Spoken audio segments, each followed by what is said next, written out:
Welcome back into the Pick and Roll NBA podcast with Jet and Sap, presented by Full Press Coverage. Sap, this is something we used to do back in our radio days when we were working together at, I don't know which station, is either at the Herald or 1510 or something, where we do a segment where we talk about questions that need to be asked. And as you are wont to do, Sap, you so courteously wrote them up for me today, which I appreciate.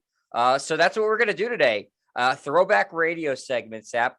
We're going to do 6 questions that need to be asked. Typically, we would do 5, but I think we have 6 good ones. And it's our show, Sap. So we're going to do 6, starting with this. In honor of LeBron James. It's in honor of LeBron James. Yeah. Well, he actually fits into the first question. So, okay, we could do that. March has seen an explosion of scoring in the NBA, Sap. With I believe it is 7. We are on the 16th day of March today recording this, and we've already had 7 50-point games this month, which is insanity. So the question that needs to be asked is, why suddenly this explosion of scoring in the NBA? That's a great question, Jet. And I was texting my nephew, who's a huge basketball fan. He's about your age, maybe a little bit older. And we were talking about that. Like, he thinks this has been incredible the last couple of weeks. He can't remember this stretch of scoring like we've seen over the last 2+ weeks. I just think the talent level right now in the NBA is greater than it's ever been, and especially the depth of talent, especially when you look at the really young guys, the players 25 and under, and even the older guys. I mean, heck, a lot of these big scoring games have been authored by who? LeBron James and Kevin Durant and Kyrie Irving, who's not old, but he's been in the league for a long period of time. So I just think the depth of talent is greater now than it's ever been. And partly because you just look at the European players, right? I think if you were to start power ranking the top 8 players in the world, 4 of them would be considered foreign players, whether it be Giannis, Embiid, Jokic, and Doncic. I don't think there's even argument for that, right? I mean, they could be 4 of the top 7 players in the world. I think Durant, LeBron, and pick 2 other guys, that would be your top 8, and 4 of them are foreign players. Talent is just incredible. And even like the next tier of guys that maybe aren't super duper stars, they're all capable of putting up points. I mean, the shooting is at an incredible level. We see obviously what Steph Curry can do on a nightly basis. It's really fun to watch. And a lot of these aren't necessarily coming in garbage time. I mean, they're just doing what they do, and it leads to wins. I know LeBron's had 2 of them, and the Lakers. That's the only way they win. Right? I mean, it's not like he's stat padding. No, the only way they win is when he puts up 50 points. If he doesn't put up 50, they don't win. And I know the other night Kyrie had 60 in a rout. Yeah, in a rout, and again. The amazing thing about this, Jet, is the efficiency that these guys are doing this. Kyrie was 20 of 31 the other night. That's 65% from the floor, 9 of 12 from 3. That's 75%. I mean, that's good for him. You can't stand him. I know you can't stand him, but I think if you're a basketball fan, you have to appreciate his talent because it is sublime. As Mike Molyneux, our very good friend, tweeted out, like, how isn't Kyrie on the NBA's 75th anniversary team? Well, I think obviously talent-wise he belongs on there, but he's only played 601 games. He hasn't been the most durable guy. He's a little bit flaky. Talent-wise he belongs on there, but in terms of accomplishments, maybe not. But this is just ridiculous what these guys are doing, and it's again leading to wins by those teams, and it's also been so efficient, and it is remarkable to watch. Well, Sap, here I'll just run it down for you again. This is just in March. We're halfway through March. Today we're officially over halfway through March. LeBron James, March 5th, 56 points against the Warriors. March 6th, so the next day, Jason Tatum on national TV, 54 points against the Nets. Kyrie Irving, March 8th, 50 points against the Hornets. LeBron James, just a few days after his big outburst, goes for 50 points against the Wizards on March 11th. Then Kevin Durant has 53 points against the Knicks on March 13th. Karl Anthony Towns on March 14th scores 60. And then the next day, Kyrie Irving scored 60. Is there a Okay, let me bring it back a little bit to the 80s, Sap, because I know that speaks to you in your time period. And I can pretend I'm from the 80s. When Larry Bird set the Celtics scoring record, Kevin McHale had set the record a few weeks prior to that, if I'm recalling correctly. Yep. And then Bird went out and broke it because there was a sense of one-upsmanship. Is that what's going on at all here, do you think, right now with the scoring outburst? Is that there's a sense of one-upsmanship amongst the NBA players in 2022? Yeah, I mean, we're talking about Durant and Kyrie, who play on the same team. LeBron, who's competitive with Durant and Kyrie Irving. Tatum's the young buck, who we think is going to be a top 10 player shortly if he isn't already. Karl Anthony Towns was probably the outlier a little bit, but he's having a superb year. Heck, when a 7-footer wins a 3-point contest, that's pretty impressive. Yeah, and the team is playing well, which is unusual. Really well. Yeah, I mean, they've been a surprise out there. So I think there's a little bit of that. So with that theory, Durant goes out and scores 62 over the next couple of games, right? And look, Durant's never scored 60 or more points in a game, which surprises the hell out of me because I think he's the most effortless scorer we've ever seen. Like there's games where he'll score 48 or 52 and you're like, it doesn't even seem like he's forcing it. It just kind of comes in the flow of the game and it's easy for him. If he had or has or had the same mentality of Kobe Bryant or Michael Jordan, what the hell would he do? Because he's way more efficient than Kobe, and he's as efficient, if not a little more efficient than Jordan. And he actually's got more tools in the toolbox as an offensive player than both of those guys. I didn't say he was a better player, but he has more ways to score than any player. Are you surprised, Sep, that he has 8 50-point games to LeBron's 14 50-point games? Yeah, I mean, it is weird. I mean, because we always think of Durant as the better scorer, and career-wise, they're right around 27.1, 27.2. There's only been 6 guys in the history of the sport, Jet, that have averaged 27 points per game, and 2 of those are Durant and LeBron. The other ones are Elgin Baylor, Jerry West, obviously Wilt Chamberlain, and Michael Jordan. Those are the only 6 guys. Kobe was not a guy who averaged 27. He came right out of high school. In his first 3 years, he was sub 20 points per game. And then, he grew into his role. And he also played a lot in the 90s where the scoring was down and it was a different era of basketball. And even in the early 2000s, scoring seemed to be down. Well, and he, for the first 5-6 years of his career, he was the second option. Right. Exactly. When they won those 3 straight titles, it was Shaq was the number 1 guy.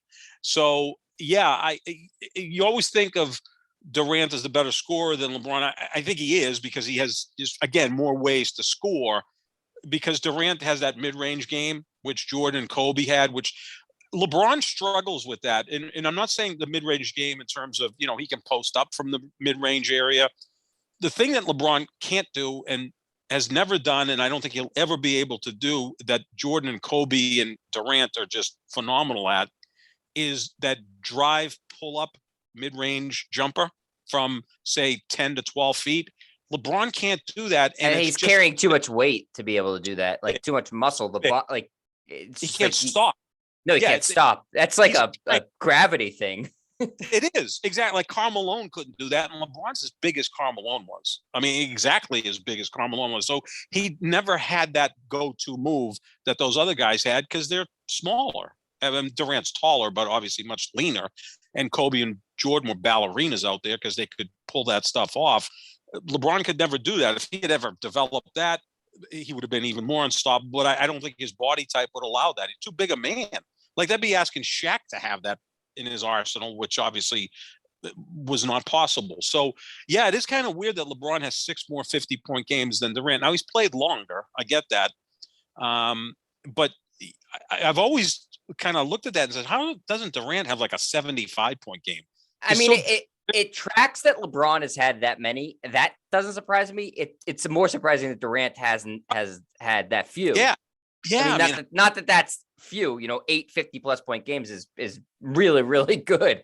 But the LeBron thing, yeah, that doesn't surprise me because I mean he's one of the greatest players of all time. Where people can the great. Okay, but that doesn't surprise me that he's had that many 50-point games. It's just surprising me that Durant hasn't, because I think if he wanted to, he could do it virtually any night. Yeah, and again, the thing with LeBron and Durant, I think they play the game correctly. Where Jordan and Kobe had a different mentality. It was almost those guys were like, just get the hell out of the way. I'll take care of this. And they weren't necessarily worried about efficiency. Although I'll tell you, the biggest difference between Jordan and Kobe was efficiency. Kobe, look, may he rest in peace. He's, to me, the ninth greatest player ever. Love Kobe. Once I learned that he grew up in Italy and spoke fluent Italian, he had me at that point, and I got to meet him for about 10 seconds back in 2002, and he was a very gracious guy. But he was never an efficient player. He was like 44, 45% from the floor. Jordan and LeBron are like 50% from the floor, as is Durant. Those guys are more efficient than Kobe was, but Kobe didn't give a crap about that. He was just going to, do what he had to do. So that is a surprise that Durant only has 8. I mean, Jason Tatum has 4, and he's only in very his 5th impressive. year. Very, and, yeah. And we kind of think of Tatum as, this is not a knock on him, kind of a poor man's Durant. Like, of all the players in the league, isn't he kind of the closest thing to Durant? I mean, I know when he came out of Duke that Brandon Ingram was supposed to be the closest thing to Durant. Durant even said that. Durant said, Jesus, I think I'm looking at myself, maybe because of the physique. They're both really skinny. Yeah, Tatum's put on a lot of muscle, which has helped him.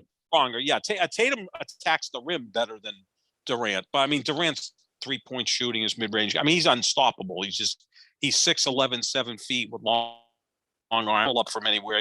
Again, I've said this a million times, the greatest natural scorer I've ever seen. And I've been watching basketball a long time. But yeah, I think maybe with the one-upsmanship, Jet, we'll see Durant go out in his next couple games and get 62. He's certainly capable of it. Wouldn't surprise us if you saw that, right?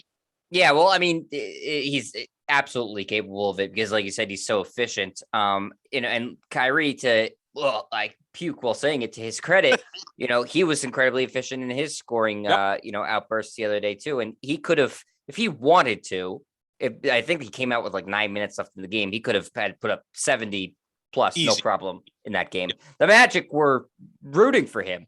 The fans in Orlando were cheering for Kyrie. So, he was doing whatever he wanted out there. But Sap, let's move on to LeBron, since that segues nicely to our next question. It needs to be asked.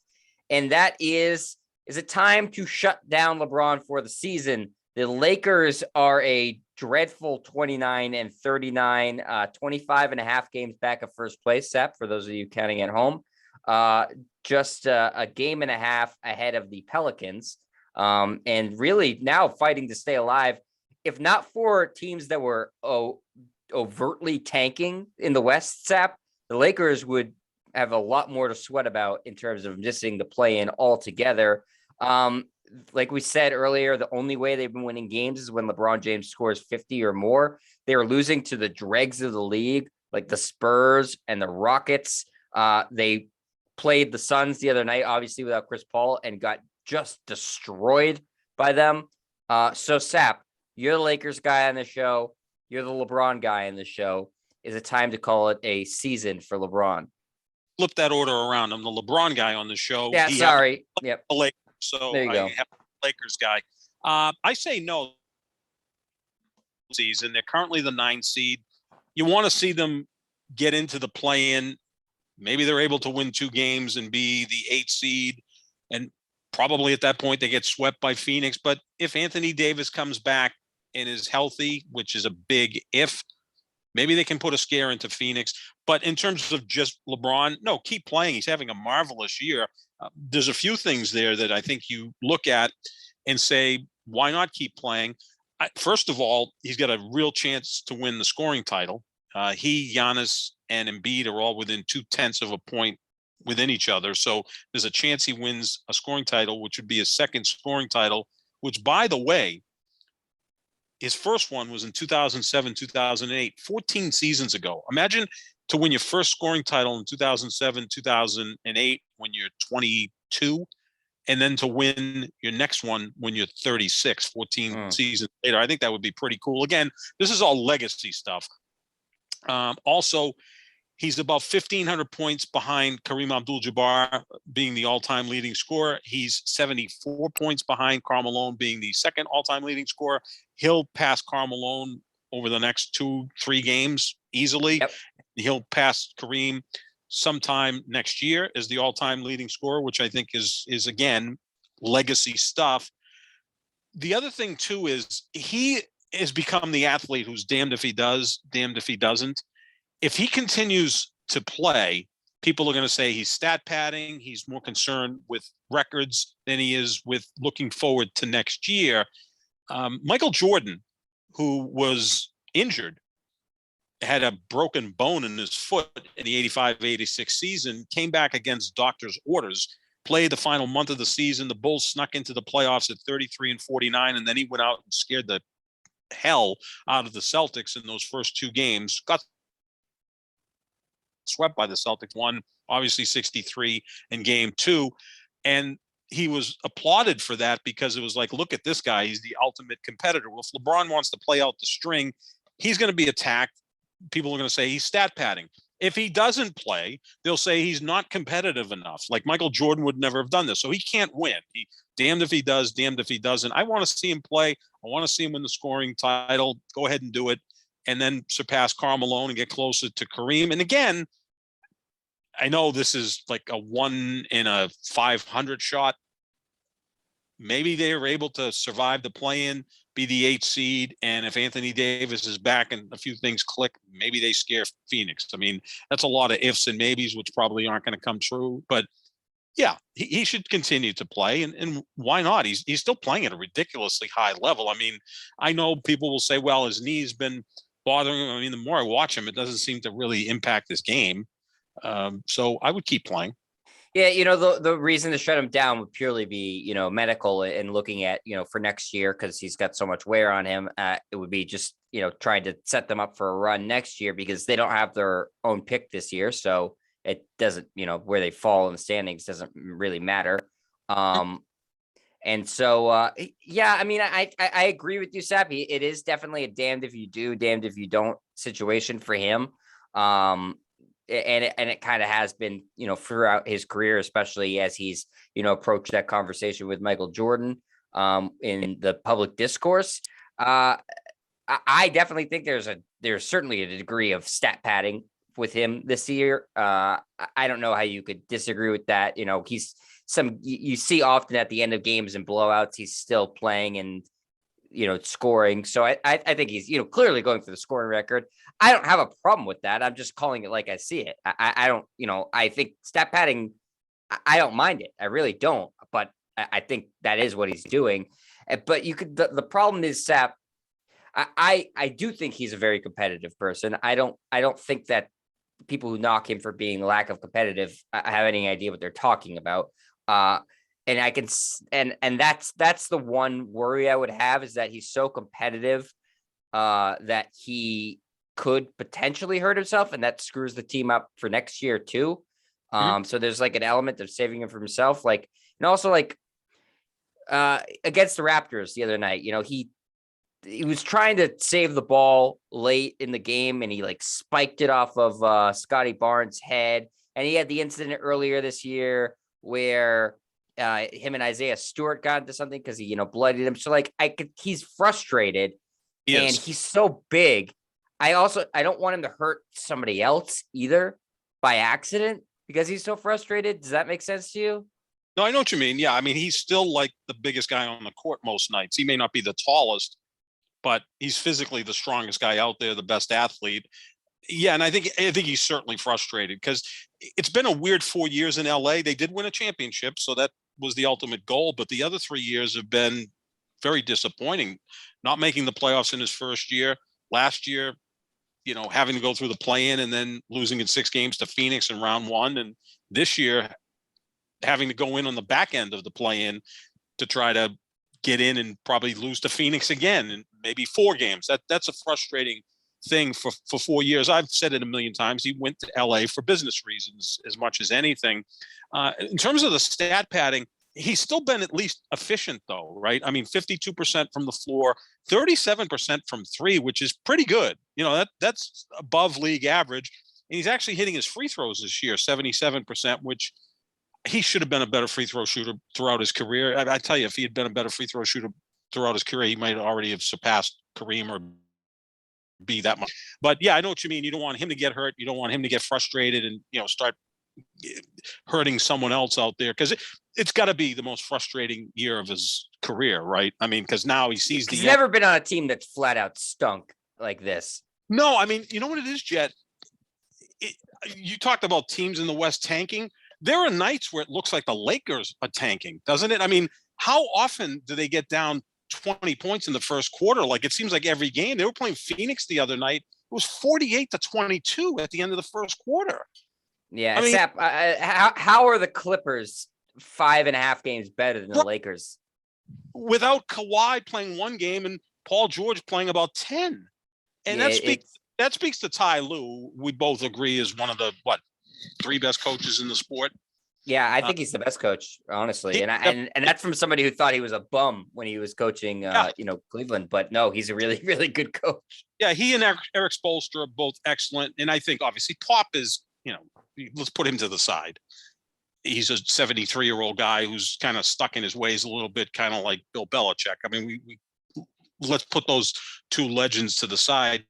But yeah, Ty Lue and Eric Spoelstra might be the 2 best coaches in the sport. So give him a lot of credit for that. Yeah, and look, the Clippers have won 32 out of 39 against the Lakers over the last 10 years, including 7 in a row. It's kind of scary, and it's frustrating for LeBron. This has got to be the most frustrating because, I mean, in Miami, they were right there every year. In Cleveland, when he went back, they were there every year. I mean, they went to 8 straight finals. Yep. His first year in LA, he got hurt and they missed the playoffs. His second year, they won the championship. Last year, they looked to me like a team that was going to repeat, but then he got hurt. Anthony Davis got hurt and it was never quite the same. This is just like so frustrating. Anthony Davis gets hurt again, or gets hurt twice. He's not doing LeBron or himself any favors by chirping about the Suns, got away with one last year. So he says that, and then the Suns go and beat the Lakers by 30. I know Davis didn't play, but it's easy to say that stuff from the sidelines. Yeah, just, show up and play. That's probably the best thing you can do. And then the whole Russell Westbrook thing is got to be exhausting for LeBron. I mean, right. Well, Sap, that leads us to the next question. If you don't mind, I'll ask the question and you can expound on the Russell Westbrook thing. So, Sap, Russell Westbrook not working in LA. We all know that. We've talked about that a lot this season. That's the understatement of the year. So where is he going to play next year? I have 2 teams I think he could end up on. And then I guess the Lakers would technically be a third if they can't get rid of him, which they might not be able to. Yeah, the contract's going to be $47 million next year. Yeah. And you know this stuff better than I, like how contracts work, what the mechanisms are to get rid of a player. Where does the money come from? Do you have to throw in draft choices for someone to take that contract? You have to obviously match that contract with contracts that come back your way. The 2 teams that I've looked at, and I hope I don't agree with you on this, but if I do, then it means we're both pretty bright guys. Oklahoma City and Houston, places he's played at before. And again, those are the 2. Yeah, because Oklahoma City, and we didn't talk about this before the podcast. We never talk about what our takes are because that's not good radio. We learned from the master, right? Glenn Ordway, save it for the show, right? I hate when, people say, well, we're going to talk about this. And what do you think? It's like, save it for the show. It's going to be authentic. We're 2 guys sitting at the bar, just hashing out different ideas. But I'm thinking that Houston, because, it could be John Wall for Russell Westbrook, like 2 bad contracts for each other.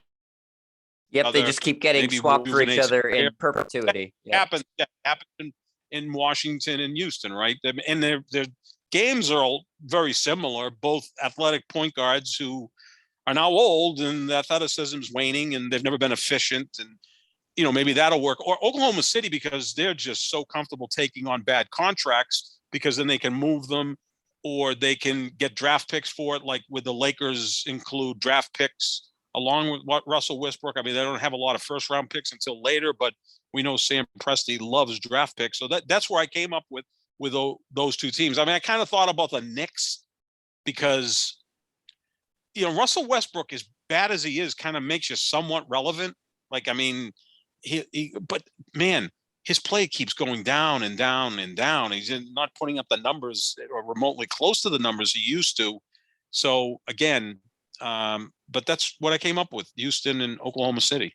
Yeah, the Wall contract is a match, so that's why Houston works. And because those players, no one's looking to build around them. Houston doesn't particularly care. They honestly, they probably do the same thing with Westbrook as they did with Wall. They probably just wouldn't play him.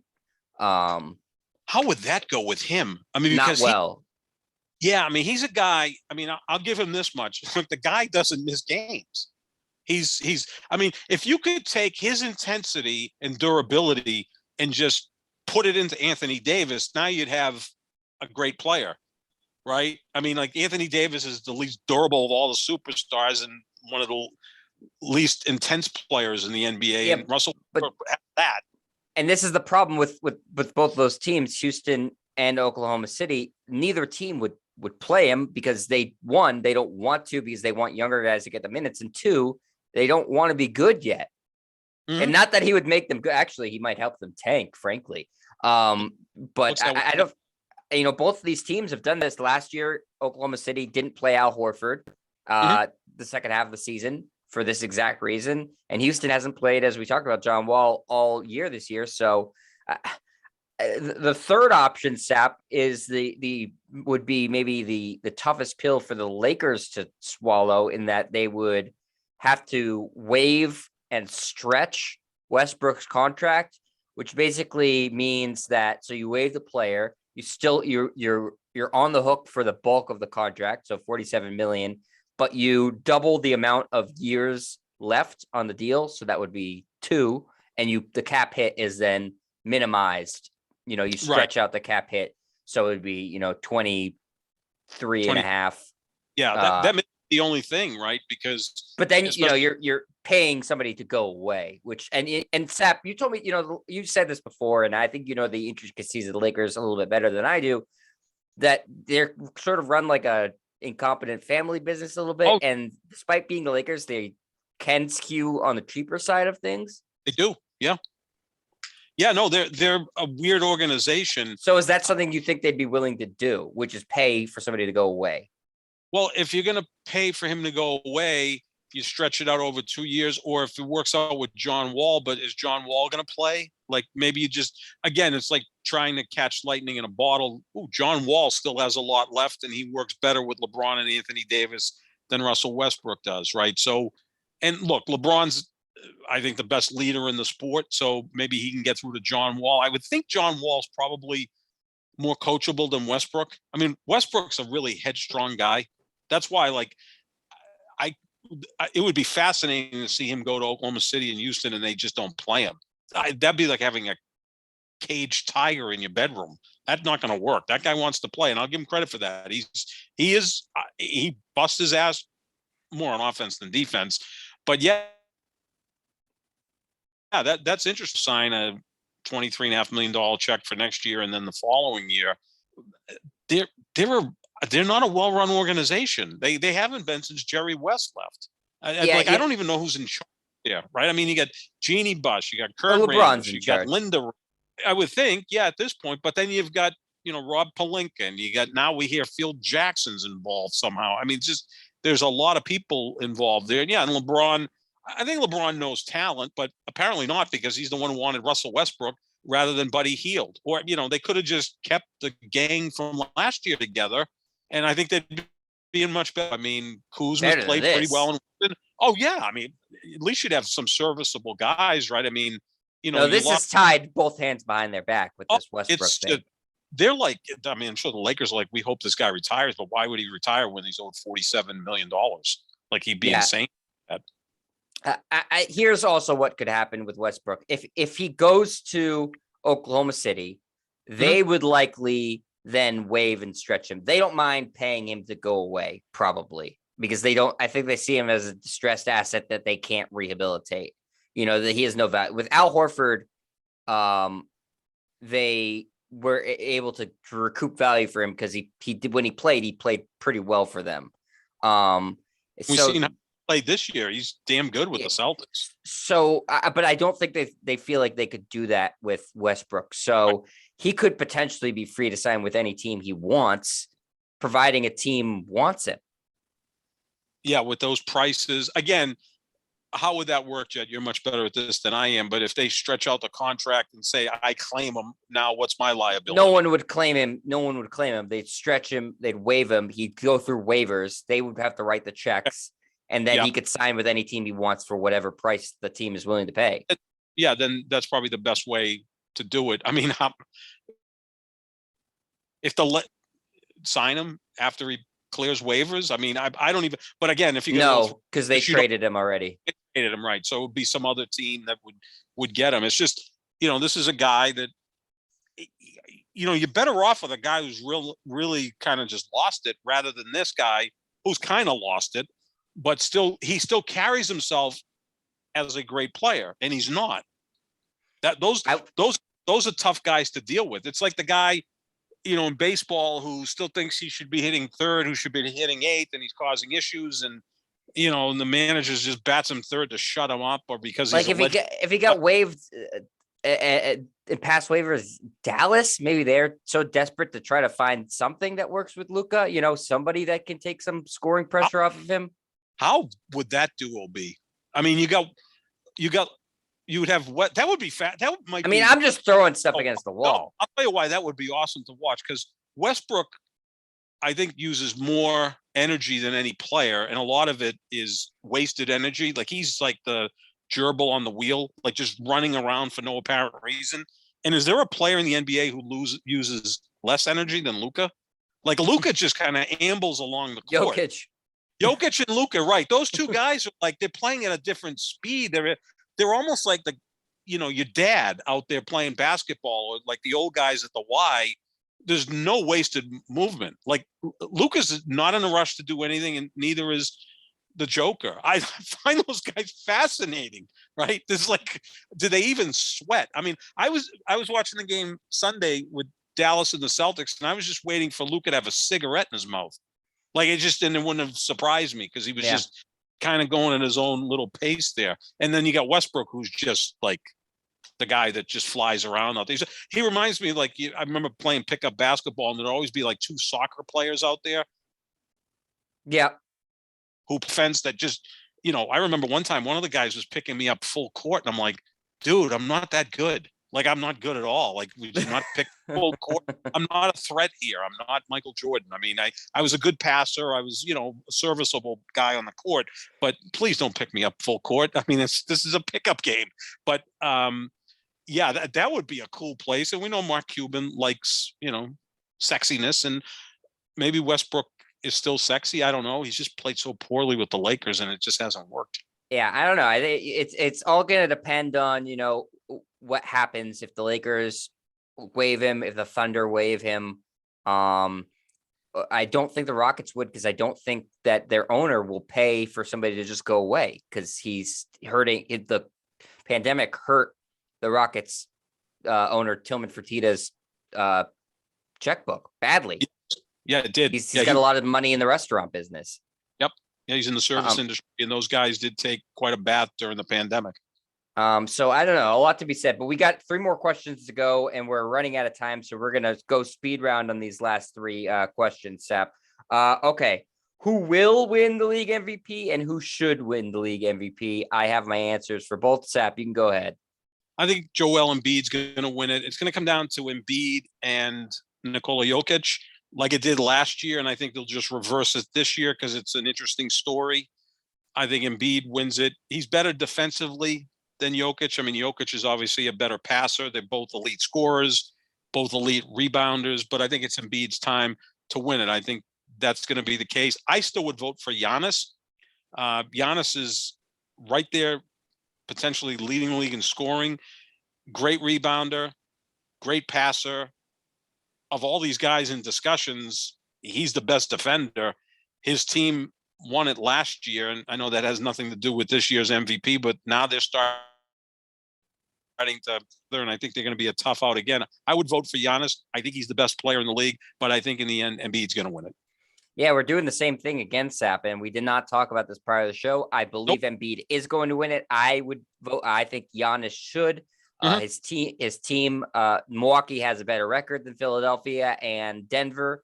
His stats are very, very similar to those guys as well. He's averaging 29.7 and 11.5 rebounds and 6 assists a game. Joel Embiid's averaging 29.9, 11 rebounds and 4.3 assists a game. Giannis is a better defender. I actually don't really see anything that Embiid does that stands out as considerably better than what Giannis does. Nope. So I would vote for Giannis.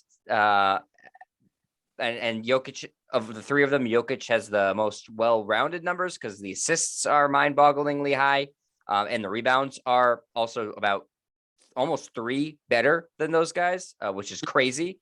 But I would vote for Giannis. I mean, I don't know what else you need to do to win an MVP than have a better record. By the way, this team has had a ton of injuries this year too, so he's been doing it. I know Embiid's case has been made and Jokic's case has been made by the lack of guys that they've had around them, because Embiid, until only recently, didn't have really a secondary scorer because Ben Simmons didn't play all the year and he's still not playing. And Jokic hasn't had Porter Jr. for most of the year and hasn't had Jamal Murray all year. But Giannis didn't have Drew Holiday and Chris Middleton for a long periods of time. Brook Lopez, I think, is coming back this week for the first time all year. So he hasn't had his full squad by any means either. So I think Giannis deserves it. But once you win 2 MVPs, it becomes really dicey to try to win a third because voters just don't want to do it. Yeah, I mean, I think he's the best player in that as well. And I always push back when people say Durant's the best player in the league. Durant's the best scorer in the league, in my opinion. He's a great player, obviously. I think he's the second or third best player in the league. But Giannis has played more than 100 games more than Durant over the last 3 years. That means something. No, I go with Giannis, but I do think Embiid's going to win it in a close vote over Nikola Jokic. Okay, so the NBA voters will get it wrong. We agree on that. All right, Sap, which teams will meet in the NBA Finals and which one will win? You can call your shot right now. We'll obviously do this again later, but with just this last month of the season to go, who you got? Okay, I'm going to probably make you ill when I tell you who I think is going to win the Eastern Conference. Although I'm so bad at picking these things, you'll probably feel better after I pick this team. I think Brooklyn's going to win the East. I think Simmons is going to come back and fit in beautifully. Durant's playing at a ridiculous level. I know Kyrie's not going to be able to play the home games for the most part. Brooklyn's not going to have home court advantage through any of the playoffs, so he'll get to play more games, obviously, because he can only play on the road. I think Brooklyn wins the East, and I think Golden State wins the West now that Draymond Green is back. The Golden State Warriors win 83% of their games with Draymond Green, and they win 53% of the games when Draymond Green doesn't play. That's how important he is for that team. Just look, as soon as he came back, all of a sudden, Klay Thompson and Steph Curry look like the Splash Brothers, circa 2015. He means that much, and a lot of their other players stepped up. So I'm going to go Brooklyn against Golden State, and I think Golden State will win it. It would be a fascinating finals, right? Because you'd have Durant going against his old team, and Draymond Green, I'm sure, would be chirping at Durant and Kyrie, and you got Steph against Kyrie. It'd be a pretty fascinating series, but I'm going to go Brooklyn against Golden State with the Warriors winning their fourth title. I agree. I don't like doing that. Brooklyn, Golden State. I think Brooklyn, they're just when those two guys are out on the court, and that's not including Ben Simmons. They're still unbelievable. They're deeper than you think they are, too. And yeah, unfortunately, I think that they're going to win the East, and Golden State. The only thing I think stopping Golden State is I don't like their seeding right now. They would play Denver in the first round, which I don't love. We talked about that last week. They could be upset by Denver, especially if Michael Porter Jr. and Jamal Murray come back in the next couple of weeks and be ready for the playoffs. Yeah, they're half a game behind Memphis. I would feel a lot more comfortable picking Golden State if they were able to surpass Memphis, which Memphis is struggling a little bit down the stretch here. So I think that that's probably likely to happen. And if Golden State is then the 2 seed, they would play whoever gets in the play-in. So they'd probably play, let's say, Minnesota. I don't think they'd have any problem with Minnesota. Denver is a big difference, but Denver also only a game and a half up on Minnesota, so they could fall into the play-in. So I think Golden State wants to just avoid Denver in the first round. Yeah. And then they'd be able to be fine and probably play a Western Conference Finals against Phoenix, which would be really interesting. But I think Golden State just has more horses than Phoenix does. And in the finals, I would pick Brooklyn, honestly. And I'm almost trying to reverse jinx it now because it's my nightmare to see Kyrie hoist because it would like validate. I feel like it would validate the anti-vax stuff, which is despicable in my opinion. Now, if it's Brooklyn, Golden State in the finals, can he play? Yeah, I think so. Okay. I mean, look, we talked about this a few weeks ago. This whole mandate is become a little bit ridiculous in the bench, but he can't play, which I think is kind of goofy. And visiting players can play, but he can't play, which I think is kind of ridiculous. And I don't know if anything's going to change by the postseason. But you're right. When those two guys are on the court together, I can honestly say I don't know if I've ever seen two guys work so well together who are that talented and kind of make it look easy. You know what I'm saying? Like there's been other great duos in the league, even better duos in the league than Durant and Kyrie. But I don't know if I've ever seen two more natural scorers who just make the whole game look so damn easy. I think the only team that can beat them in the East, if they both play, is Milwaukee because of the defense that they can possess. Right. Yeah, because I could see Middleton and Holiday is a tremendous defender, so he can at least stymie Kyrie a little bit, and then we know what Giannis is. And they don't really have a rim protector, Brooklyn, so Giannis is going to just attack the rim. Philadelphia. I was high on Philadelphia, but now they've kind of taken a step back. They have no depth. That's their biggest problem. They have no depth whatsoever. Yeah. If Embiid or Harden get in any kind of foul trouble or lose gas and can't play the minutes they need to play, and that happens with those two guys because neither's really much into conditioning, then they have an obvious problem. And Miami's the team that's going to be the number one seed, but no one seems to take them seriously. Well coached, deep. They get the most out of their talent, but are they going to beat a focused Brooklyn or focused Milwaukee? Probably not. So that's who I have right now in the finals. So we have the same finals. We just have different winners. I am trying my damnedest to reverse jinx it so the Nets do not win the championship. So that's what that's about. And then Sap, our last question with March Madness it has kicked off because you've had these play-in games, but with it to start really properly tomorrow, who is going to be the top pick in the draft? I think it's interesting. There's three candidates, right? Jabari Smith from Auburn, who's a 6'10" power forward. Chet Holmgren, who's a 7'1" power forward / center. My favorite player, Duke power forward, Paolo Banchero. And the reason I like him is his dad is from Italy, and Paolo Banchero is an Italian citizen. So once I saw that, it was like, oh, I didn't know he was an Italian citizen. Good for him. Absolutely. So those appear to be the three best players.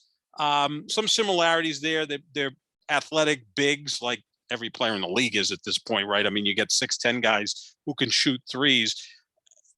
I would say Jabari Smith will probably be the first pick in the draft. He's shooting 40% from three, which again, that's a big thing in the NBA. And he's averaging over 5 threes per game for Auburn, played in the SEC. He's got a really well-rounded game. I'd say Jabari Smith will probably be the first pick. Again, it's going to depend who has that first pick, but you can't go wrong with any of those guys. I would go with Jabari Smith would be the first pick in the draft, but the other two young men are outstanding prospects as well. So like you said, those are all, really good options. Another guy who could sneak up there is Jaden Ivey, the point guard from Purdue, who I think is spectacular. He's the fastest player probably in the draft class. He kind of reminds me a little bit of De'Aaron Fox, a little bit taller. But I really like him, but point guards haven't really been going at the top as often recently. It's been the bigger guys. I'm going to say whoever has the best tournament of Smith, Holmgren, and Banchero. I'm butchering, the Italian pronunciation. Banchero. If Holmgren has a good tournament and Gonzaga goes as deep as people think they should, because sometimes they flame out, I think he'll go 1, because people are just so enamored with size and being able to shoot threes. And he's every bit of 7'1". He might be taller than that. He is a string bean though. He blocks shots really well too. I am worried about him a little bit in the NBA because he's so skinny and because I don't see a lot of variety in his game yet, though that can be obviously coached. He stands out on the 3-point line a little bit too much for my liking, but if Gonzaga goes deep, it'll be because he plays well. And I think that will be enough to solidify him as number 1. Auburn, certainly they're a 2 seed. They could go very far. Smith could have a great tournament and they could go 1-2. And Duke, always has a chance because of the amount of talent they have. So Banchero, who was I think supposed to go 1 earlier in the season and dipped a little bit, he could go as well. But I'm going to say, whoever has the best tournament of those 3 guys, I think will go 1. Yeah, we've seen that. I mean, John Morant 3 years ago had a great tournament and jumped up all the way to number 2. I don't think before the tournament he was considered second best prospect. And it's turned out he's been the best player in the draft. It happens, Is it the wisest thing to base your draft strategy on a 1-game elimination, tournament? Probably not, but teams get influenced by it, just like NFL teams get influenced by if you have a really great game in a bowl game. It's the same concept. Tom Brady's final year at Michigan had a huge Orange Bowl and he still went 199. Yeah, that also happened. Yeah, and I think it went okay. It's been good ever since. Okay. So Sap, those are our 6 questions that need to be answered. I think we answered all of them. We did, and unfortunately we agreed on a lot of things, but great that minds. Happens. Yeah. I'd love to disagree with you more. I disagree with you plenty about LeBron and where he stands, but I think that you're dead on. You're a smart man when it comes to this stuff, and so it would make sense that we agree because we both know our basketball, and we'll see if our answers are proven correct or not, Sap. But hopefully the Nets prediction is proven incorrect because God, I would love for them to flame out in the first round really, really badly. Yeah, I mean, and they're going to probably come through the play-in. And again, the way it is right now, their first game in the play-in would be in Toronto without Kyrie Irving. If they lose that, then they have to play the winner of 9-10, which would be Atlanta or Charlotte. I mean, I can't see them losing to either one. But again, one of those games, a 1-game play-in, is dangerous. Someone gets in foul trouble, someone has an awful night, the other team gets up in front and gets confident at some point. Trae Young goes and has 46. I mean, he just had that the other night. That's dangerous to try to go in from there. But look, last year at this time, we knew the Lakers were going to be in the play-in tournament, and many people were still picking them to win it, thinking that LeBron and Anthony Davis were healthy. And I do think if they remained healthy, that the Lakers may have had a run last year. They're up 2-1 against Phoenix in the first round when Davis went down. So that would have been a possibility. So it's going to be fascinating. Again, the playoffs the last few years have been more wide open, which I think is good for the league when you've got 7-8 teams that have legitimate chances to win the title. Yeah. All right, Sap. Well, that's going to do it for us here at the Pick and Roll NBA podcast with Jet and Sap, as always, represented by Full Press Coverage. Make sure you check out the podcast wherever podcasts are found. You can check out our social medias at JohnSap25, at Jet Stryer. You can check out the YouTube version if you're not already, youtube.com/Jet Stryer. And we will be back with a new pod, I think tomorrow or Friday, one of those days. So make sure you check out for that. And we'll talk to you later, everybody. See ya.